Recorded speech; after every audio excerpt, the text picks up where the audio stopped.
दोस्तों नमस्ते। मैं हूं डॉक्टर घनश्याम देशमुख फ्रॉम कल्याण।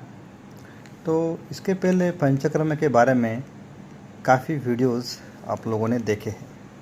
पंचकर्म क्या होता है, पंचकर्म के क्या फ़ायदे होते हैं। तो वैसे ही पंचकर्म में कुछ स्नेह कल्पना है, जैसे कि बाह्य स्नेह है, अभ्यंतर स्नेहपान है। तो ट्रीटमेंट के प्रकार हैं। तो बाह्य स्नेह में आँख के बारे में कुछ ट्रीटमेंट है क्या? तो ऐसे ही काफ़ी दोस्तों के मरीजों के क्वेश्चंस हैं। काफ़ी लोगों ने हमें मैसेज किया है कि हमें आँख के बारे में कोई ट्रीटमेंट के बारे में जानकारी बता दो, कोई ऐसा कोई वीडियो है क्या वो नॉलेज का।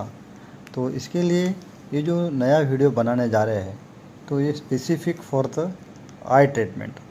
तो इसे आयुर्वेद में कहते हैं अक्षि तर्पण। अक्षि मतलब आँख, उसे कहते हैं नेत्र तर्पण। तो तर्पण क्या होता है? तो आँखों में स्नेह धारण करने के लिए जो हम डॉक्टर लोग आयुर्वेद के विधि करते हैं उसे अक्षि तर्पण या नेत्र तर्पण कहते हैं। तो आँखों का तर्पण करना, उसको बल देना, तो ये कौन सी डिसीज़ में कर सकते हैं? तो आँखों में जितने भी डिसीज़ है उसमें से काफ़ी डिसीज़ ऐसे है कि उसमें ट्रीटमेंट काफ़ी लाभदायक और गुणकारी और बेनिफिशियल होती है। जैसे कि आँखों के सामने अंधेरा छा जाना, नाइट ब्लाइंडनेस है, स्पेक्ट लगे है, चश्मे का पॉइंट बड़ा है, आँख सूख जाना, ड्राइनेस ऑफ द आई, रूखापन होता है, आँख स्तब्ध होना, नेत्राभिघात है, आँख टेढ़ी होना। आयुर्वेद के हिसाब से नेत्र के कुछ वातज और पित्तज रोग व्याधि बताए हैं, उसमें भी इसे ट्रीटमेंट का काफ़ी लाभ होता है। आँख ठीक तरह से बंद नहीं होते हैं या ठीक तरह से खुलते नहीं हैं, मतलब आईलिड्स प्रॉब्लम है। नेत्र रोग में अभिसंध है, जिसकी आँख से पानी न आता हो, और शूल होता है, पेन होता है, बर्निंग है, या वर्ण नाश होता है। वर्ण मतलब कलर प्रॉपर समझ में नहीं आते हैं। आयुर्वेद के हिसाब से कुछ डिसीज़ है, उसे अर्जुन, सिरा हर्ष है, या अंधुक नज़र हो जाना। तो ऐसी काफ़ी बीमारियां हैं कि जिसमें ये ट्रीटमेंट का काफ़ी अच्छा रिज़ल्ट मिलता है। तो ये विधि कैसा है? तो ये विधि करने का कुछ सूत्र बताया है या कुछ बेसिक नियम है। तो नेत्र तर्पण के पहले कुछ पूर्व कर्म होते हैं। तो पूर्व कर्म क्या होते हैं? पूर्व कर्म मतलब नेत्र तर्पण करने के पहले जो रुग्ण है तो उसका वमन, विरेचन और नश्य बस्ती से शोधन किया जाता है। और सही तरह से शोधन करने के बाद रुग्ण को साधारणतः प्रातःकाल में रुग्णालय में बुलाया जाता है। मतलब मॉर्निंग सेशन में निवास स्थान पे ऐसी पंचकर्म की रूम हो जहाँ पे ज़्यादा हवा ना आती हो, साइलेंट हो, ऐसे एरिया में ये ट्रीटमेंट करते हैं।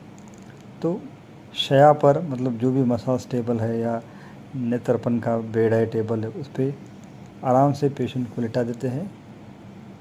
लिटाने के बाद जो रुग्ण है उसके आँखों के बाजू में उड़द चूर्ण का गूंथ कर नेत्रकोश बनाया जाता है। बाह्य एक्सटर्नल साइड में आप वीडियो में देख सकते हैं। तो इसमें जो बनाया उसे बोलते पाली बनाना। तो पूरा सर्कुलर साइज में ओवल शेप में बना के उसके अंदर आँखों की पलकें सही तरह से खुलनी चाहिए, मतलब ब्लिंकिंग आसानी से रुग्ण कर सके। ओपनिंग और क्लोजिंग ये जो फंक्शन है प्रॉपर होना चाहिए। वो हिसाब से एडिक्वेट साइज़ का ये पाली बनाना जो ज़रूरी है।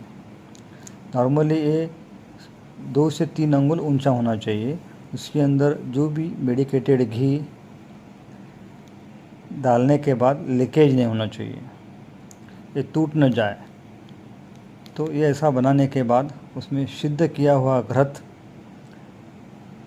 गुनगुना करके सुकोष्ण कंडीशन में डाल के मरीज जो है रुग्ण उसको आँख बंद करके डालना चाहिए। और उसके बाद उसे आँखों की ओपनिंग और क्लोजिंग ब्लिंकिंग करने के लिए कहना चाहिए। नॉर्मली जैसा नाइट ब्लाइंडनेस है, आँख जल्दी नहीं खुलती है या जल्दी बंद नहीं होती है, तो ऐसे में वसा का प्रयोग करते हैं। बार बार धीरे धीरे आतुर को आँख खोलने के लिए कहते हैं, बंद करने को कहते हैं। इस तरह विशिष्ट समय तक स्नेह धारण करने के लिए कहा जाता है। तो ये स्नेह धारण करने के बाद जो आइज़ के प्रॉब्लम्स है वो काफ़ी हद तक कम होते हैं। हमारा तो अनुभव ऐसा है कि काफ़ी छोटे बच्चे हैं या आईटी सेक्टर में काम करते हैं जिसके पॉइंट बड़े हैं, तो उनके काफ़ी हद तक स्पेक्ट के पॉइंट कम हो जाते हैं, उसके आँखों का बल बढ़ जाता है, आँखों की काफ़ी बीमारियां डिसीज़ेस से जड़ से ख़त्म हो जाती हैं। तो ये हुआ नेत्र तर्पण का विधि। इसके कुछ प्रिकॉशंस होते हैं, पश्चात कर्म कहते हैं कि नेत्र तर्पण करने के बाद जो भी रुग्ण है उसे क्या क्या इंस्ट्रक्शंस देने चाहिए, उसने क्या क्या प्रिकॉशंस लेना चाहिए। तो एक करने के बाद रुग्ण ने जब रुग्णालय से बाहर जाने के बाद एकदम प्रकाश में नहीं जाना चाहिए। कहने का मतलब उसने थोड़ा गॉगल पहन के आँखों को थोड़ा सेफ रखना ज़रूरी है। बहुत तेजस्वी रूपों वाली चीज़ें नहीं देखनी चाहिए, आकाश की ओर या सूरज के तरफ नहीं देखना चाहिए। तो ऐसे कुछ बेसिक प्रिकॉशंस हैं, उसे फॉलो करना है। तो नॉर्मली कुछ दोस्त लोग, मरीज लोग क्वेश्चन पूछते हैं, साहब ये ट्रीटमेंट के लिए कितना खर्च आता है, कितना टाइम लगता है। तो दोस्तों ये जो नेत्र तर्पण का विधि है, इसे जो टाइम है, ड्यूरेशन है, वो डिसीज़ के हिसाब से होता है।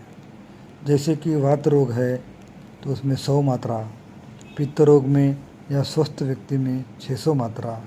100 मात्रा मतलब 30 से 32 सेकेंड, 30 to 32 सेकेंड्स। अगर संधिगत रोग है तो 3 से मात्रा मतलब लगभग 95 सेकेंड, 1.5 मिनट तक करना चाहिए। जैसे शीत रोग में 500 मात्रा, 500 मात्रा मतलब 3.5 मिनट, 3.5। अगर अशीत रोग है तो उसमें 700 मात्रा लगभग 4 मिनट। दृष्टि के बारे में कुछ रोग से तो 8 से मात्रा मतलब 4.5 मिनट। अधिमंत रोग है तो उसमें नॉर्मली 1000 मात्रा लगभग 5 मिनट या 5 मिनट 4 सेकंड ऐसा तर्पण करना चाहिए। तो दोस्तों इससे आपको इतना तो पता चला है कि अक्षि तर्पण के फ़ायदे क्या होते हैं, ये विधि कैसा करते हैं और उसके बाद क्या प्रिकॉशन लेना चाहिए। और नेत्र तर्पण का जो काल है, ड्यूरेशन है, ये हर एक पेशेंट और डिसीज़ और कौन से दोष का प्राबल्य है वो हिसाब से ये चेंज होता है। तो कहने का मतलब जो ट्रीटमेंट लेनी है अक्षि तर्पण की तो सभी रुग्ण के लिए एक समान नहीं है।